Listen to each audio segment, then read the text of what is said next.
¿A que no sabéis que el 15 de junio es el día más importante del mundo? Pues, No, ¿Qué?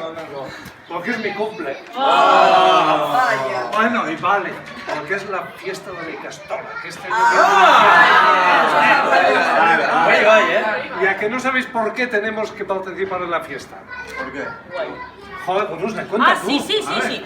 Mira, es que va a haber los de las actividades extraescolares, nos van a enseñar los que han estado trabajando durante todo el año.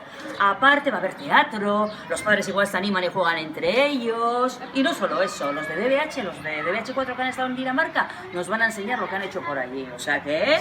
Y además va a haber muchísimos concursos de pinchos, de tartas, de fotos, de dibujos, de todo va a haber. ¡Wow! Y bailes, muchos bailes. Y después, comida popular. Por primera vez, hecha en el comedor de la Castola.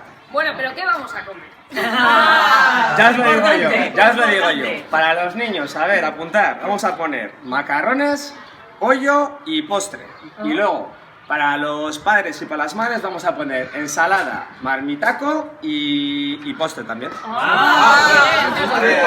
Para que se porte bien café. Pero otra cosa, ¿y a la tarde qué va a haber? ¿A la tarde? ¿Qué va a haber a la tarde? Pues discofesta, Guau, disfraces, sí. reparto de premios y muchas cosas más. ¡Bien!